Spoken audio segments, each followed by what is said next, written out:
Bang ding ding, trademark. He come out 6'7" tall. Bang ding ding, one is star. Bang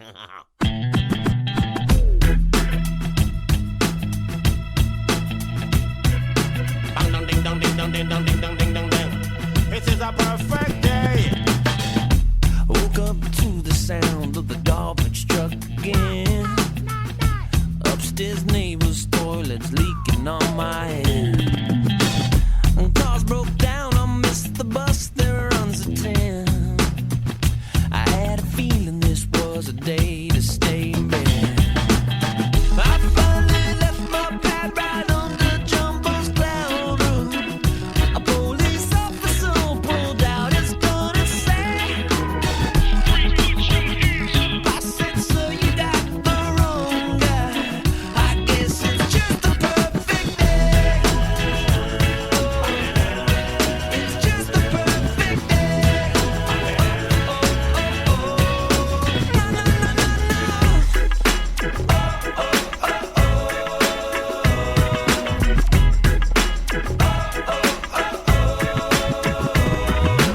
Hey guys, welcome back to another great episode of Eggs. Today's guest is Myoshia Boykin-Anderson. Myoshia is the CEO and founder of AndTech Solutions. AndTech is a multi-seven-figure consulting firm providing custom application development and other technology services to some of the top U.S. companies and organizations. What makes this even more impressive is that Myoshia has done this with grit and hard work as a self-made businesswoman with no formal higher education or college degree. So without any further delay, please join me in welcoming our guest, Myoshia Boykin-Anderson. Myoshia, how are you? Welcome to the show. I'm great. Thank you guys for having me. I'm super excited about being here today. Yeah, Absolutely. Thank you for making time for us. Really appreciate it. We're thrilled to death to have you, and I can't wait to hear a little bit more about your story. We talk to a lot of people on this program, a lot of business founders and CEOs and people like that. But I think you have a particularly unique story. So it might be great to just sort of start there and maybe talk a little bit about your background and where you come from. All right, cool. So I am a native Houstonian, born and raised in Houston, Texas. I grew up in the hood. I grew up in Third Ward, Texas, which is, we've actually really gained a lot of notoriety these days because I actually grew up with George Floyd. We actually grew up together. We went to the same schools from elementary all the way to high school. So, Oh, wow. Growing up, of course, grew up in the inner city, and I didn't grow up with a lot of role models. When I grew up, actually, my mother was on drugs when I grew up. So I actually grew up really quick, like really quick. I've been taking care of folks and all of that. I was still very smart in high school. I, almost aced the SATs, and I had engineering scholarships and all of that. But I didn't want to leave my family to go off to school. So I never went to college, but I did take a class in high school. It was a computer class, and I literally fell in love with it. I fell in love with technology and all of that. So I started working in corporate America, if you will, when I was in high school. And I worked through this co-op program through some of the corporations in Houston and my high school. So back then I worked at what was then known as American General Life Insurance Company. It later became AIG and all of that. But that's where I worked. And I remember being at work as a young girl, seeing all of these grown women at work in their business attire and all of this. And they would talk, I remember they would talk back and forth. Hey, Sarah, do you know how to do this? And I remember slumping down in my cubicle, figuring out how to do it, and then popping up saying, Miss Johnson, I know how to do it. Like literally, that's where my love of technology started. So I graduated from high school, started working. I got pregnant and had a daughter at a really young age. And that is when, I think my outlook on life changed. Having a child really really, if you were not already, it grows you up really quickly. And I realized that I wanted more for her than I had, right? So I was already in love with technology. I had a daughter, and that's where my hustle and my grind and my desire for better started, right?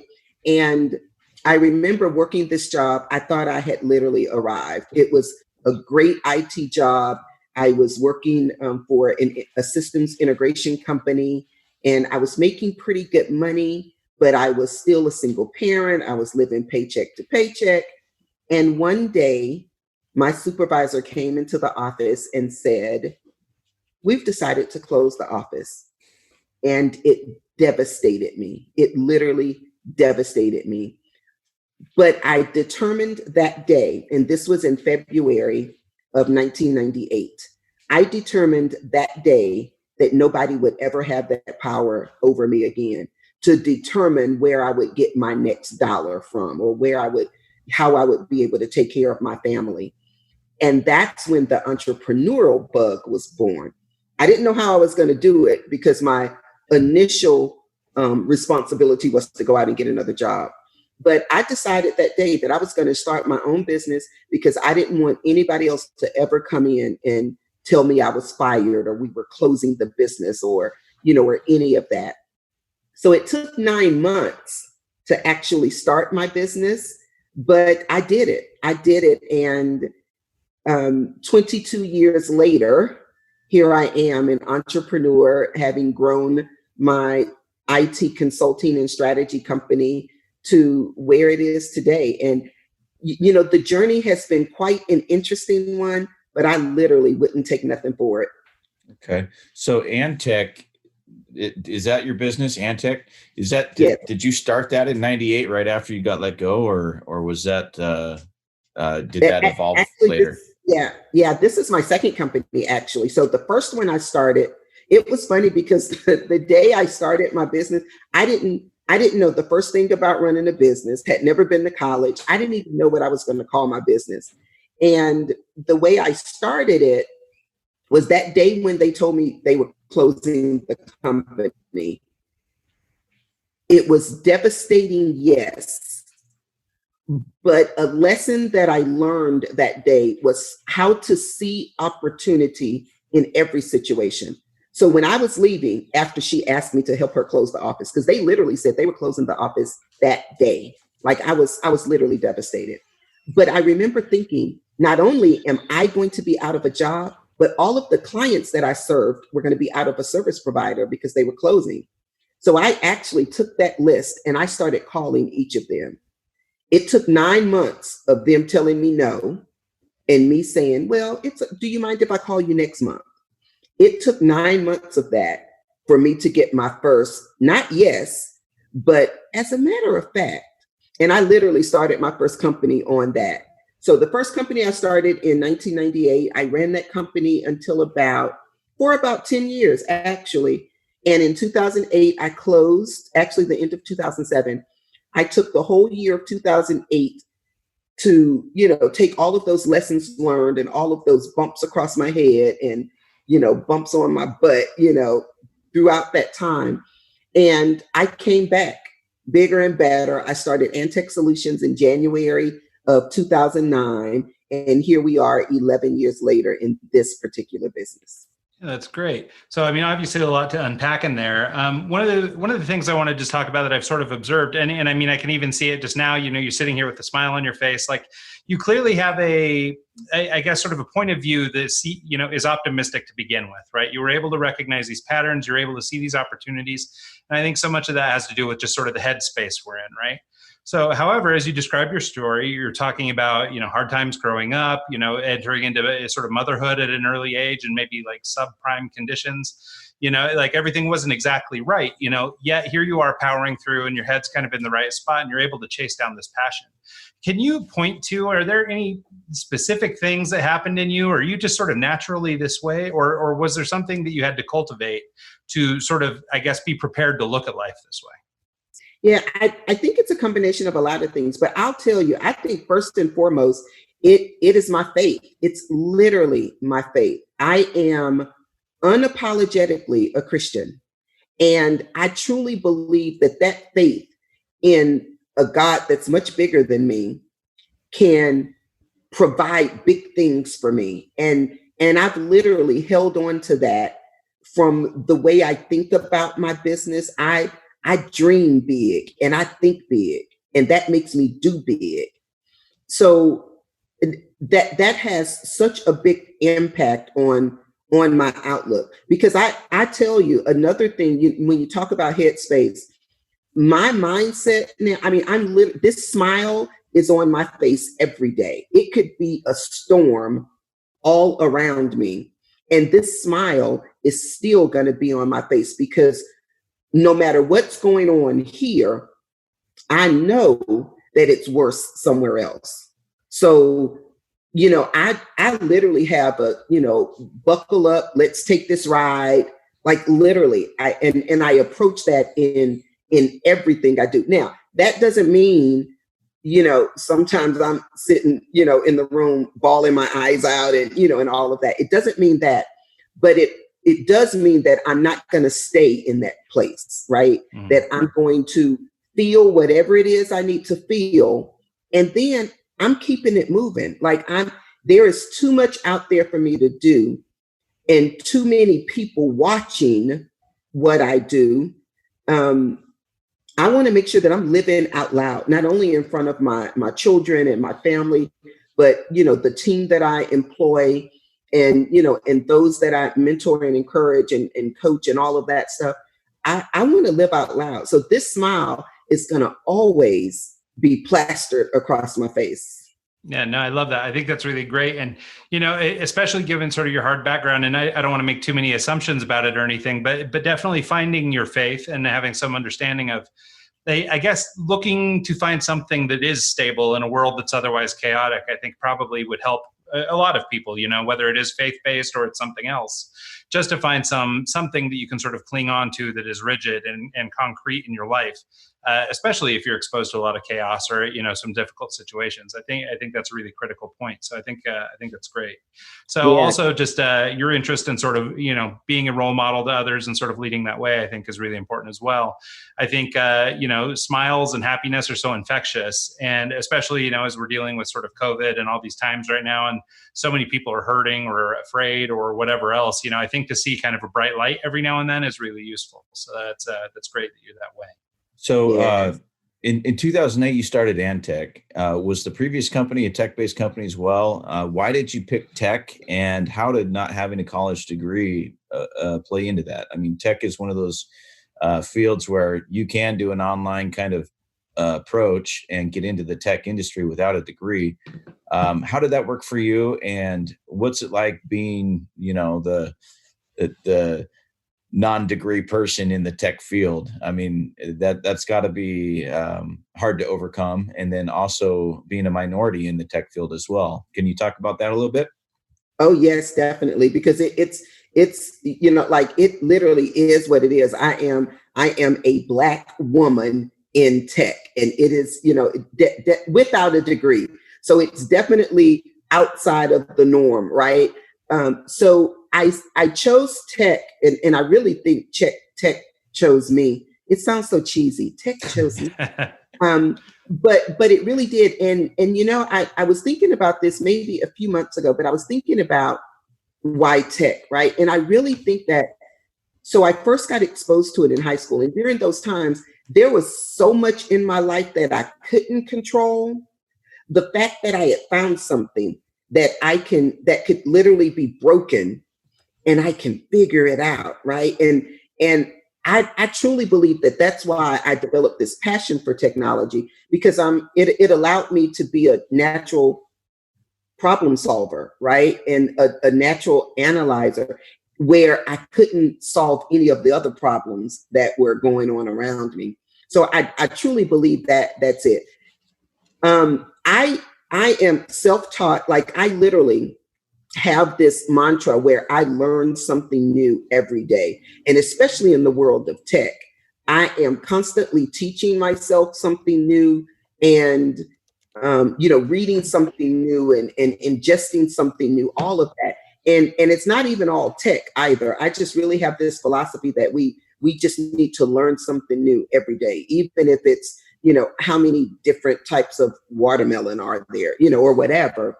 But knowing a little bit more today than I did yesterday, right? So that is what has helped me maintain my relevance, in this industry and all of that.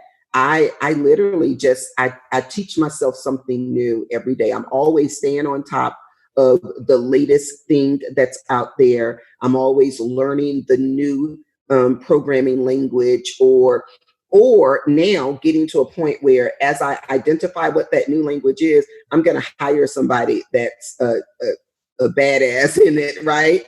So that I even if I don't know it, somebody on my team does, so that we're always on the cutting edge. Yeah, technology is a challenge, and obviously very critical to stay up on things. And then I imagine too, just as you mentioned, as your role has grown and evolved, you've gone from the person doing the work to the person delegating the work. The needs of you are changing, right? You're not needing to learn the latest version of Java or whatever, but you might need to learn some new management techniques or something. So I imagine what you're learning and what you're reading, probably vary a little bit versus what you used to learn, when in your earlier days when you were learning, programming languages and things of that sort. Yeah, definitely. And I'm, taking that same philosophy. I am, I really dive into, learning, making sure I understand what my leadership style is, and what the learning style of my team is. And yeah, to your point, just really making sure that I'm always the best leader that I can be. So, learning and reading and listening to and all of that stuff. I just really want to be able to show up as my best self in everything that I do. Yeah. So as sort of an extension to Mike's prior question, just sort of citing some of the obvious, you don't see a lot of African-American women in technology, for one, let alone minus a degree, any of these other things, or just strictly being female even. These are sort of all counter to the stereotype anyway. Have you found, throughout your career, you're obviously a very driven woman, you don't seem like you would be dissuaded too often. If somebody talked crap to you or said something negative, I feel like you might have the personality that you just barrel through it. But I wonder if, in your experience, trying to be, overcome sort of these stereotypical hurdles, if you have come across issues like that and how you sort of addressed those problems or dealt with those situations. Yeah. And there have been several, and there continues to be, even in 2020, there continues to be, all of those instances where I am made aware of the fact that I'm not supposed to be here, right? Mm-hmm. So, I'll tell you one scenario in particular. I remember pitching a proposal to this company, right? I worked hard on the proposal too. I made sure that all of my T's were crossed and my I's were dotted. I literally worked hard on this proposal. And I remember submitting the proposal and meeting with actually, they didn't even let me get through my whole proposal, but I met with them. I'm sitting in this conference room and they literally shut me down, literally shut me down. So I went away from the meeting being totally dejected, right? But I remember asking an associate of mine. I knew her. I forgot where she worked or how we knew each other. But anyway, she was a friend of mine, an associate of mine. She was this beautiful white lady, just beautiful, right? I gave her my proposal, guys, literally my proposal. And I had her to go in there and pitch to these guys. And they ate it up, gave her the contract, they were about to sign. She said, well, thank you so much. I have to go back and let my, they were getting ready to sign with her. I remember going back in, telling them, and, reintroducing myself, right? And we turned the project down. And it felt so good to be able to slap them in the face, right? It was so that type of audacious, those types of audacious situations happen all the time. And I am grateful that I'm in a position to be able to turn it away, because it could have been, it could have been a situation where I was not in that position, right? So I would have had to have taken it, because it was, don't leave money on the table, right? And but I am just so grateful and so blessed that I didn't have to take it, and that I didn't have to subject myself, knowingly that, yeah, we got the money for the project, yeah, but knowing that they did not want me there. So being able to be in a position to make those decisions for myself is a beautiful thing to me. Yeah, it's nice not to have to take blood money when, it's like, I don't need it. And just so you know, this was me, and you had the opportunity to have me to begin with, but because of your, bias towards me, we don't want to do the job anymore. And there's something liberating to be in a position to be able to just say that and do that. Can you tell us a little bit about your current business, what you offer, how it works, what your ideal client is, and just kind of run us through that real quick. Okay. So at AndTech Solutions, we actually provide just that, solutions. We leverage technology to be able to offer our clients, which are the small and medium-sized businesses. We cater to large corporations as well, but my passion work is in the small and medium-sized business realm, right? And what we do is we provide services that run the gamut. We provide, the small projects where we're probably coming in and we're automating maybe a spreadsheet that you use, every week. And, it takes you 12 steps to get this spreadsheet right. We'll come in and develop a solution where we're rolling all of that into one button, making your life easier, right? It may be that you are a small business, you're using all of these tools out there, none of them talk to each other. So we may just have to come in and work out some integration solutions where, you're able to report on stuff, because now all these tools are working together. And it may be that you have not been able to find a product on the market that meets your needs. We will develop a custom solution for you. So we develop mobile apps, we develop, customized websites, and just everything in between. So our biggest thing is really just creating solutions that would help entrepreneurs, small businesses and medium-sized businesses buy back some of their time, and leveraging technology to be able to do that. Nice. Yeah, no, I think that's awesome. And I want to maybe circle back a little bit. It's funny because we certainly don't know each other. We've just met today, here we are on our first call, but I'm really fascinated by some of these aspects of your personality. And one of the things that I wanted to talk about, it was something you mentioned, is this idea of controlling what we can control. I think right now is maybe especially a good time to talk about something like that, just given sort of the state of the world and how things are in such upheaval. And I think that this sort of mantra, this idea of controlling what we can control, and in your case, you found it by way of learning some programming languages and being able to do some tech work. What do you think about, or what might you help, if you were giving advice, I suppose, to somebody who might be suffering right now? Maybe they can use this as a jumping off point to start a business or to get into some sort of thing.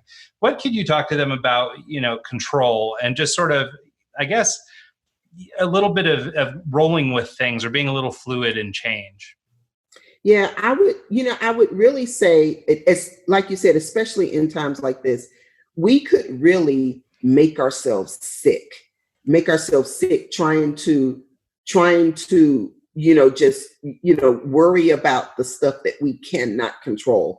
And we have to get to a point where we accept things for what they are, but then we intentionally, we can intentionally decide to deal with certain things, right? So I think now more than ever, we have to practice saying no, because unfortunately, especially as women, we want to control it all. We want to fix it all. And we can't fix this. We can't fix it. So At least we can't fix it overnight, like but we can't.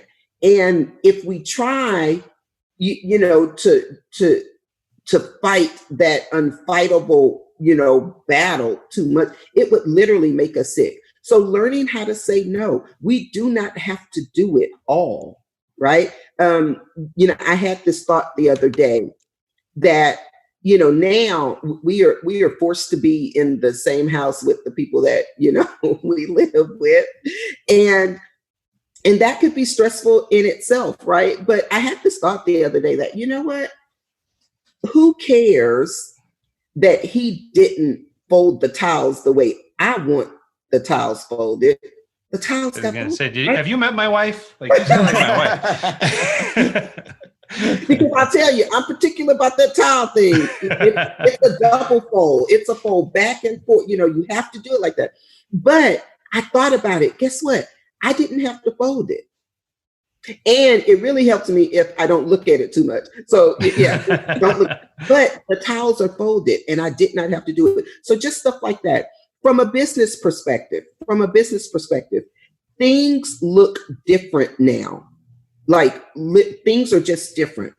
You can't fight that. So as a business owner, if you already had your business and you were used to doing things this way, it's not going to work right now.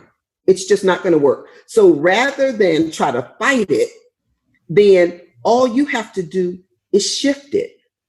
And notice that I didn't say pivot. I think that word pivot is thrown around so much these days. We don't all have to pivot. You just have to shift a little bit. If you owned a restaurant, of course, it's not going to look the same. But all you have to do is shift, because the people that you serve still need to be served. It's just going to look differently, right? So now you just need to shift a little bit. They can't come in and delight themselves in your amazing cuisine that they just absolutely love. They love you. They love your food. So all you have to do is get that food delivered to them, figure out how to let them order online, and, just all of that stuff. People are doing it. It works. If you are a hairstylist, you're not getting your clients coming in to get their hair done anymore. But guess what? They're at home and they still want to look good.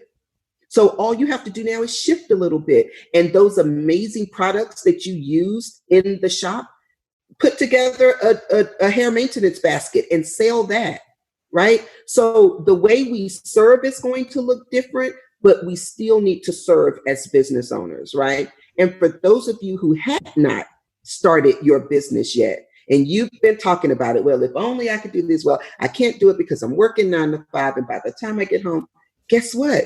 This is your time. This is your time to get out there, because some of the hurdles and challenges and blockers that you had before are no longer there.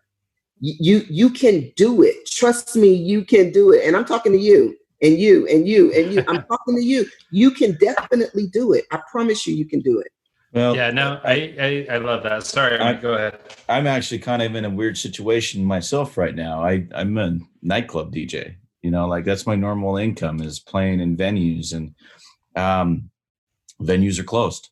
There's no dancing, there's no clubs, there's no, normal life for me. And so right now I'm currently in Nome, Alaska doing construction work, if you guys haven't noticed, like our listeners, we haven't had an episode in a few weeks because I've been up here doing construction, and it's kind of like, shit's kind of hit the fan and I don't have work, but now you just go where you got to go and you do what you got to do and you just get by. It's going to end at some point. Life's going to get back to normal, but do what you got to do until then, Well, and I think that's what I like so much about your sort of, I guess, general attitude, Myoshia, is this idea that, the way you talk about it is so empowering, right? It doesn't feel like we're victims of this thing. Rather, it's not happening to us. It's just happening. Mm-hmm. And I think that, this idea, back to this, just sort of bring it full circle, this idea of controlling what we can control, and sort of, I really like your thoughts about saying no.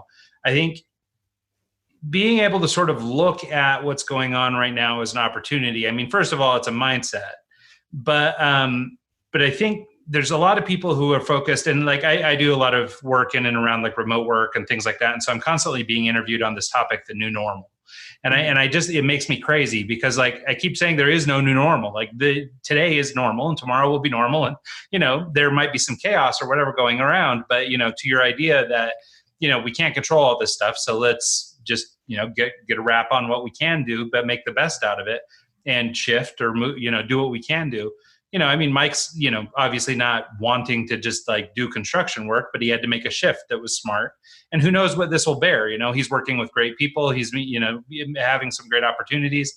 You know, there could be some really great things that come from this, you know, so it may actually end up being a great opportunity rather than just a, you know, thing that we had to do because COVID happened to us. Yeah. You know, and so I think, you know, your message of sort of empowerment and this idea, you know, that you can sort of, I guess, take it back and own it versus standing around and being a victim, I think is a really healthy way of looking at it. Yeah, definitely. And even, you know, Mike, when you think about it, so yeah, you can't, you know, DJ in the club anymore, but listen, you know, D Nice had more than 18,000 people listening to him. So listen, look, nobody can spin like you, nobody can cut like you. So you just have to listen, go out there and still give it to the people, go live, you know, mix for an hour and a half, 2 hours. And, you know, it could be your, you know, your jam session or whatever, and still bring it to the people. So they'll know. And it was interesting because he went live and literally, I tell you, I bet, and it was probably more than 18,000. It was 18,000 when I saw it. So, you know, just, you know, stuff like that. So again, shifting, not, you know, but still giving the people, still serving like the people, right? But yeah, I bet I'll be looking forward to it. Go ahead and put together a jam session and give it to the people. Yeah. Well, it's, I don't know. I have a lot of friends that did the online streaming and stuff like that. And for me, I just don't feel right getting down to myself in my kitchen. You know, it's like, I feed off of the people in front of me, and exactly. Feeding off of a computer screen doesn't really work that well for me. But yeah, overcome, Mike. Overcome, adapt, and change. So, how did you adapt and change with the COVID situation? Has your business taken a hit, or have you just been business as usual? It's, you know, it started off business as usual, right? But I think when people really start saying, "Oh, like this is real, like this is for real," there were some projects that we had on the books that are now, you know, on hold indefinitely. So there was some revenue that was lost there. But what we did, I mean, we were already a you know, an online company in some regards, but I realized that in order for me now to meet my clients, because I did a lot of in-person consulting and all of that, so shifting to the online space was not that difficult for me. You know, we already played in that space, and we were already having Zoom meetings and WebEx meetings and GoTo meetings and all of that. So that part didn't change for us. What changed for me initially, I remember when this first happened and everybody was laying their staff off and everything, I made a commitment to my team that I knew that people were going to have to deal with a whole lot of stuff. Like, you know, people were going to have kids at home that couldn't go to school. They were going to be in the house with, you know, their spouses, where they were used to being able to have this, you know, at least 8 hours away from each other. So people were going to have to deal with a lot of stuff at home. One thing I did not want my team to deal with was you know, worrying about their paycheck. So I made a commitment to myself that I was going to make sure that none of my staff lost their job. No hours were reduced. And I made this commitment even before the PPP was announced and all of that stuff. I knew personally that that's what I wanted to do for my staff. And if that meant I couldn't get paid, I made sure that everybody on my staff did not have to worry about their job. Now, I will say that I was only able to do that because of healthy money management, you know, ideals that I have now. That was not always the case. Now we're able to run a lean shop, and I am very blessed that my business is a multi-million-dollar business now. But I am not flossing. I don't waste money. I don't splurge. I don't do any of that. I enjoy my life and I live a pretty good lifestyle, but I'm not out there balling for the sake of balling. And then I don't have money, when something like this hits, right? So that's a lesson for you business owners out there. When it's good, enjoy the good times, but make sure that you are always looking towards the future, because if you're going to be a sustainable business, you have to do that, right? So that's one of the lessons, but we've definitely been impacted. And, our goals for this year may not be necessarily achieved, but we're not going to be that far behind because we've shifted, we've offered more services, and we're doing different things. So we're still able to sustain ourselves, even in the midst of all of this that's going on. You said something earlier, Ryan, that look, there is no new normal. It just is what it is. Normal isn't new. Normal is normal. Now, your normal may look different from day to day, but listen, we are where we are. We do not know how tomorrow is going to look. So you need to maximize whatever you can do today to make sure that you're good, period. Right? Yeah, no, I think that makes a lot of sense, because as I think about COVID, there's sort of this micro and this macro version of it, right? There's the version where this is the global pandemic, right? And it's a quick and easy one to throw out. That's why I say, during COVID or whatever, right? That's the easy one. But everybody, for all intents and purposes, anybody could be living their own personal COVID any day. It could be whatever, right? It could be, loss of a job, loss of a loved one, loss of a house, loss of who knows, right? It could be anything. And so I think it is really important to recognize that, there are going to be external factors, things that are going to, contribute to your business both positively and negatively. And I think it is important to sort of to lead with that. I like that you mentioned the thing about being sort of money smart, because I've never been particularly one of those guys. I'm working on it. I'm trying to get better, but I've had a lot of years of not being that great with money. And as I'm getting older, maybe it's becoming more of a focus. But what I like is, initially earlier in our conversation, everything was like this optimist. It was like, we're just going to hit the wall. We're going to, pivot. We'll move. We'll just shake. We'll figure it all out, right? And we'll just keep moving. But I think what's good about this idea that you're also being cautious with money is that you're setting yourself up, or you're preparing for things, that may or may never happen, may or may not ever happen. And I guess I would call it like a cautious optimism, right? So you will roll with the punches, you will adapt, you will move around, you will do all that stuff. But that doesn't mean to not be prepared for that fail or that particular instance, or that, I don't know, somebody sues you or whatever. You just don't know what's going to happen. So it doesn't hurt to be smart too, right, along with the optimism. Oh yes, definitely. I truly believe that. And you're right. Like there is nothing that we can't get past, right? Death, whatever. There is nothing that we can't get past from a death perspective. You may not be here to, but whatever, right? But there is nothing that we can't get past. But that still doesn't mean that you have to pour gasoline, you have to add fuel to the fire. Right. And being irresponsible and all of that. And trust me, like I was the worst with money. I just real quick. I remember when I first started my business, I used to say, wait, my mama doesn't have a brother named Sam and my daddy doesn't have a brother named Sam. So I ain't know who Uncle Sam was. So listen, I would make this money, y'all, and I would spend it. Those checks had my name on it. I would make the money and I would spend it. I would make it and I would spend it. So then when I started getting letters from the IRS, I just figured, listen, if I just ignore them, it'll go away. They do not go away.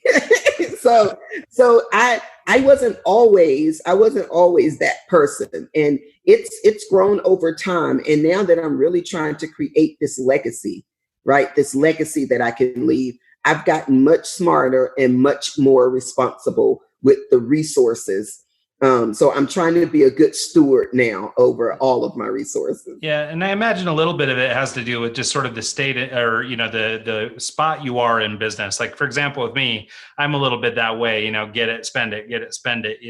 But it largely has to do with most of the time my staff is very small. It's at most I've got a couple freelancers or whatever, and it's really easy when it's just you and you're not accountable for anybody else. That to just sort of grab that check and grab that new pair of sneakers. But but once you start becoming accountable to others, right now all of a sudden you've got 2 or 3 paychecks to pay, or 4 or 5 or 10. As that starts to grow, you almost can't help but improve, because if you don't, you're just going to be in a constant state of heartache trying to figure stuff out. Yeah, and it gets tiring trying to chase the checks and write a check on Thursday, but write it after 4 p.m. because that means you get an extra day, and it won't be you make it. It gets tiring. Nobody can keep up with that. And trust me, I tried. So I know. I'm not telling you something I read in a book. I know it's not easy. So yeah. But well, so maybe that's a topic we could touch on quickly then, is sort of this idea of transitioning out of that. They call it a feast-famine cycle. And so, so many of us, especially young entrepreneurs or people who are sort of in business for themselves, especially service providers, a lot of people sort of live in that cycle, right? They're living check to check basically, and some client pays late, and then the next check comes, but now you're behind, so you're not catching up. And, it's just kind of this yucky cycle. Do you have any advice for, sort of how you started to move out of that? I mean, were there factors in your business, or was there, something that drove you personally, or something that sort of contributed to your ability to, I guess, get on track? Yeah, I think, first and foremost, it was knowing what I didn't want. A lot of people are like, well, I just knew what I want, and I just knew what I wanted and all that stuff. Part of it for me was knowing what I didn't want. And what I didn't want was to be in a position where I couldn't pay a bill, or I couldn't do, I couldn't do something, right? So that was a thing for me, was, just knowing what I didn't want, right? What I didn't want. So that was the first thing. And then, secondly, I think that I remember getting my first big client, right? My first big client. And I remember looking at that first check and like never having seen that much money in one place like before.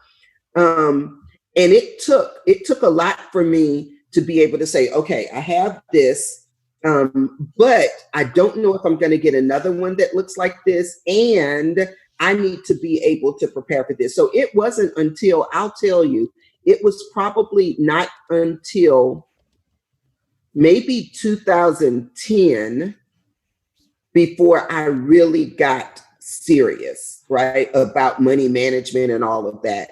And it was really because I knew what it looked like to live paycheck to paycheck. I knew even when I started my business, what it looked like to not be able to pay a vendor.